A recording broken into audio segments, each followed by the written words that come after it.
Hi everyone, welcome to my channel. Today's video is about ways to deal with a toxic person. Now, toxic is such a broad term.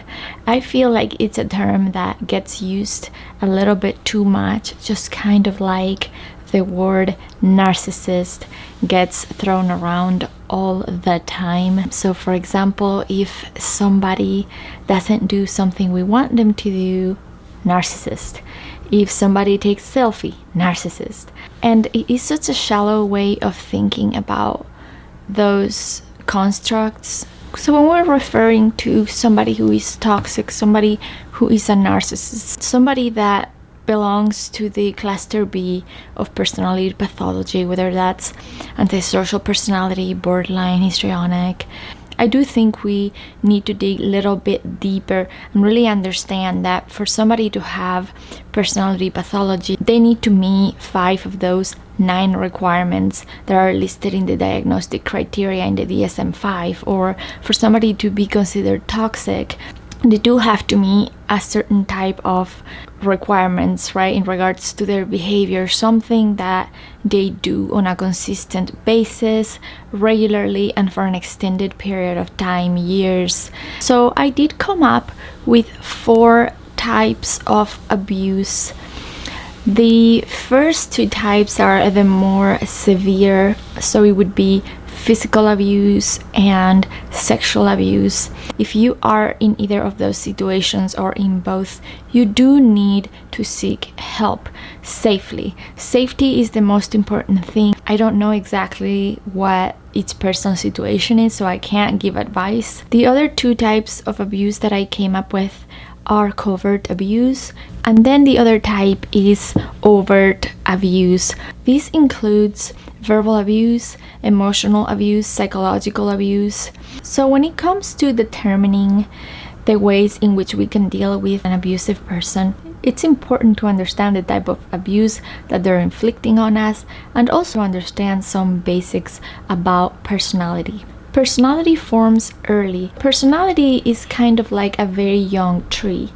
Imagine you have this baby tree that you plant and it's beautiful, and then for whatever reason, genetics, the soil, who knows, it starts growing tilted, right? And so while the tree is still a baby tree, you can put up sticks to kind of correct the direction in which that tree is growing at. However, if you do wait until that tree is an old, grown, huge tree, doesn't matter how many sticks you put, that you're not going to be able to really correct the direction in which that tree is growing. When we're little, if we don't develop a secure attachment style, it's very likely that we will develop personality pathology.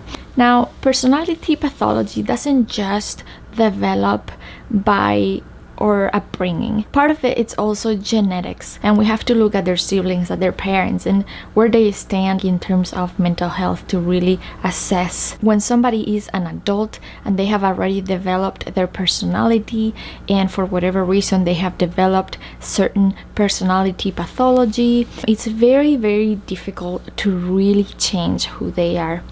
And you can disagree with me on that. I know some people that have a more positive mentality. They're like, yes, people can change, miracles happen. And I have seen people change in different areas, but not necessarily when it comes to their personality pathology. I do think we need to be smart, and we need to be rational, and we need to be realistic about our expectations. I don't think that you can change at the core of who somebody is. However, it's proven that through therapy, that person can learn how to interact socially in a much healthier manner. They can modify their behavior a little, they can have a little better of an understanding of what is actually going on in terms of their personality, but there isn't going to be this dramatic change that changes who somebody is, and that person is always going to have a tendency to lean right to that direction. So when determining how to deal with a toxic person, the most important thing really is to manage your expectations with them. They're notorious for having low insight, so they're not always aware of how toxic they are. They're not always aware of how difficult it is to live with them, and so they have a narrowed down ability to really comprehend those things and to really experience full-on empathy for others. If you have the expectations that you have with any other normal person, with a toxic person, they will disappoint you because they're just never going to be at the level of a regular, healthy person. It's just impossible to really make them be somebody that they're not. And so I do think it's important to accept who they are and then dealing with them appropriately. Another reason why you don't want to treat a toxic person the exact way in which you treat any other normal, nice human being is because if you do act like nothing is wrong and allow the abusive person to continue to abuse you, they are going to learn that that is okay. You're actually enabling the abuse. So whether you're dealing with a grandiose narcissist, a toxic person in general, or a covert abuser, it doesn't matter what type you're dealing with, the absolute best thing is always to go no contact. I realize that a lot of people are not able to do this if the toxic person is like somebody at school that they have to see every day, or a family member, and there is a solution for that we'll get to in a moment. But if you can go no contact, block the person on all social media that you're able to, do whatever you need to do so that you're no longer in contact with that person. Usually, because toxicity and narcissism comes from a strong desire to control everybody, when they realize that you're leaving them, what they will do is enter a stage of love bombing. And this is the stage where a lot of people who have gone no contact do go back to the narcissist, because love bombing can be very persuasive. Love bombing can manifest in multiple different ways, starting with like nice words and telling you how much you mean to them, how they could never live without you, to give you the most extravagant presents. But it's all a manipulation technique to get you back. If you cut down the relationship with that abuser, you are going to lose people. To this, I have to say that when it comes to covert abusers, they are very hidden. They are extremely manipulative people who know how to pick their victims very, very well, and not everybody is their victim. And so from a social standpoint, they can navigate society kind of like a functional adapted sociopath would navigate society, and you wouldn't know that they're a sociopath. Typically, only the victims of the covert abuser, usually a vulnerable narcissist, will know that they are a vulnerable narcissist.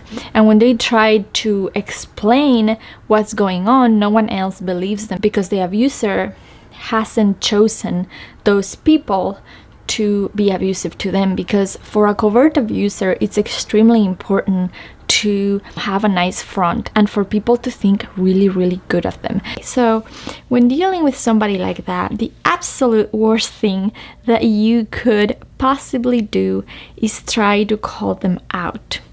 Trying to expose who they are is a big mistake. If you do decide to call them out, to have an honest conversation with them, if you do decide to expose them in front of other people, here's what you should expect to happen. They're gonna deny everything, gaslight you, and tell you that you misunderstood, that that was not their intention. Basically make you feel like you imagined the whole thing. This is very common, actually. The reason why they engage into passive aggression is so that they can avoid being blamed for their actions, because passive aggression is just a subtle form of abuse. For example, the silent treatment. And then, since they're technically not doing anything, how could you blame them for anything? They're going to say that you did exactly what they did, they're going to come up with lots of excuses for their actions. Something else you should never do with a covert abuser is to yell at them. I mean, yelling in general is not real productive, it's not a real healthy type behavior anyhow, no matter who you're dealing with.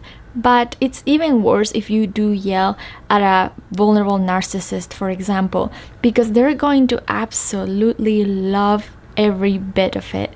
And here is why.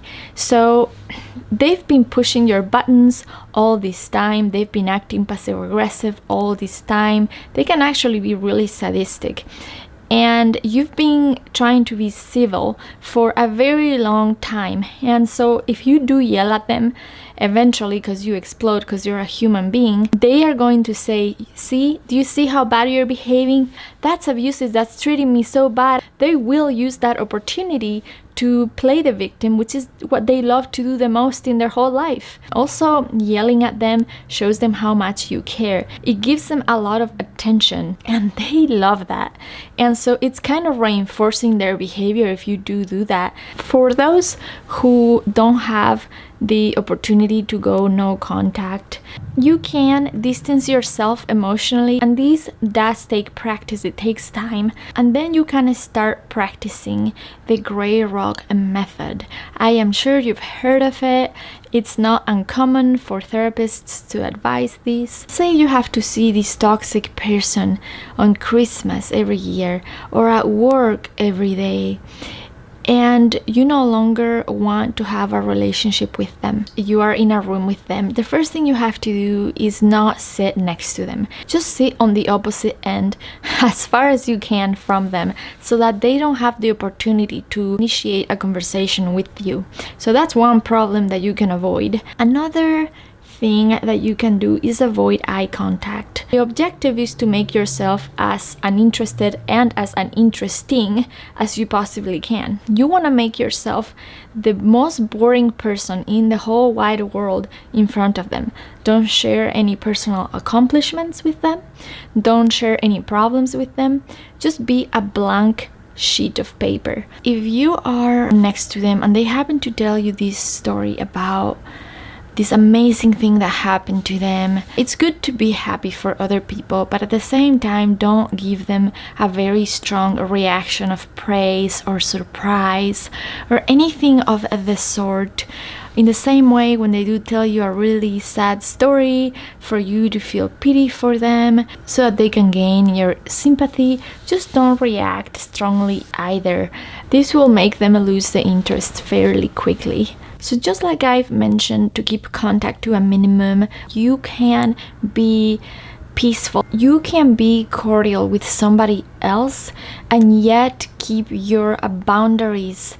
I endured certain types of abuse, and I decided years ago that I was done and through with it.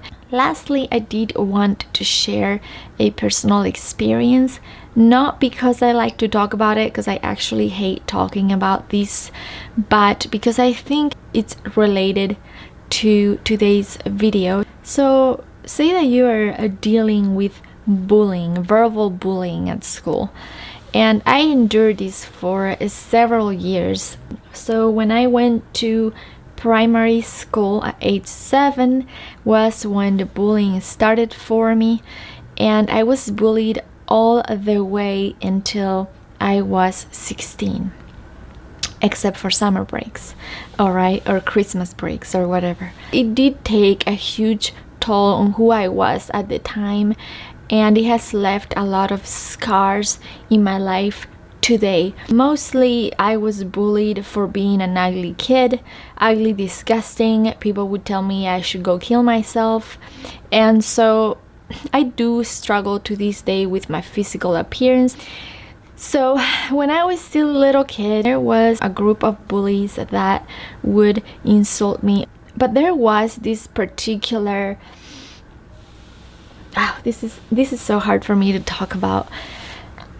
There was this particular bully that was probably the worst one. She was a girl, and she was actually really overweight, and she was just really mean, and sometimes she would push me. And so My mom would always teach me to just ignore them, but I don't think that's actually healthy for any child to just ignore being called names all the time, being pushed.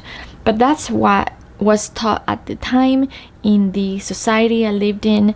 The school wouldn't do anything about it ever, and I don't think of myself as a victim, but I do realize in the ways in which this has impacted me. And so there was this one day, years had gone by, where I was enduring this abuse, and my mom was just so frustrated at having to hear this every single day. And if you've met my mom, she's the sweetest human being in the whole world. She is a big empath. So there was this one day when I got home and told her what this girl had been telling me, and I was crying. She was like, you know what? You do need to insult her back. You need to call her a name, and I'm gonna tell you exactly where you're gonna call her. And I was like, what? No, Mom, I can't do that. And she's like, oh yeah, you're gonna do that, because if you don't do it, the punishment when you get home, it's gonna be worse. So I went to school the next day, and this girl insulted me as always, and I just couldn't bring myself to say anything. I feel like I had it in me, but I just couldn't get it out. I was so nervous. So I went home, and my mom is like, did you call her a name? And I was like, no, I just couldn't, Mom. And she's like, well, tomorrow you're gonna do it for me, because if you don't do it, I'm gonna tell your dad, and your dad's gonna punish you. And I gotta say that I was more afraid of my dad's punishment than I was of being embarrassed, or that I was of that bully altogether. So the following day, I went to school, and she hadn't actually said much to me during the day that I remember.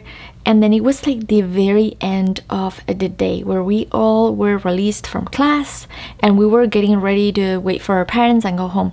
And so she called me. The insult for that week was that I looked like a fool, or like an idiot, or that I looked stupid, or something like that. I don't know how to translate it. So I looked at her and I said, well, that's fine, but you're fat and disgusting, which is what my mom had told me to tell her. That hurt her feelings a lot. I could tell, I could see that in her face. She went, oh, and then she slapped me. And at that point, I didn't like to be slapped. It hurt. And so it triggered my rage. And so I ran after her. And she ran so fast that I could not even get close to catching her. I don't know how she did that, but after that, she actually stopped saying things to me. She stopped bullying me altogether for years. Like, she literally never ever said anything to me ever again, which I was super thankful for. Now, other people at the time still bullied me, but I just wasn't about to confront anyone else. But that, it stuck to my mind, and I was like, wow, I guess if I do try to defend myself, people might actually stop bullying me. These bullies need to learn. These bullies need to understand that there are boundaries that they really should not cross. There is another story about bullying that I wanted to share with you before the video ends. Move forward to when I was a teenager and I was in high school. And I went to this high school where my best friend actually was there, and I transferred high schools so that I could be with her. What happened was that, I don't actually know why, but this group of girls that she was with started bullying me the entire time, calling me all kinds of very, very nasty insults, the C word, and just very, very nasty insults. And then they said something to, literally, it must have been everybody else in my class. I don't know what they said. I'm like genuinely curious, because everyone stopped talking to me. Like, no one would say a word to me. And I was just like so shocked. I was very confused about what was going on. And so, and towards the end of that school year, this main bully, she insulted me like always, and they were laughing. I got up from my chair and I insulted her back. And then she yelled at me. We got into a verbal fight, and then I was so angry that I just pushed her. and I don't know with what force I would push her, but she fell to the ground, okay? And so these 7 or 8 other girls, they held me back. I still remember where they grabbed me at, and then they beat me up. I actually had to go to the hospital that day. There was a court case about it, and no one got charged with anything. So after that, the teachers allowed me to go there to take the tests. So I was homeschooled, and then I would go there. Actually, I had ended up having to go there a lot of days, because when we were on exams, it was like the entire week we had exams, and multiple exams per day. So I was there after quite a bit, even though I wasn't in class, which is not a thing that people really do in Spain, but they did that exception. The days that I went there, the days that I saw this bully, the day that I saw this group of women, no one laughed, no one made fun of me, no one said a word, no one pushed me, no one did anything that they had been doing constantly every single day for the last year. And so it was another sign for me that it's so important to defend yourself. That was my lesson learned from years of bullying, and I do stand by it to this day because it hasn't proven to be wrong. Whew. So I do hope you found this video somewhat entertaining, insightful, perhaps even helpful for some of you that might be in a similar situation. Thank you so much for your time, and I hope you all have a lovely day.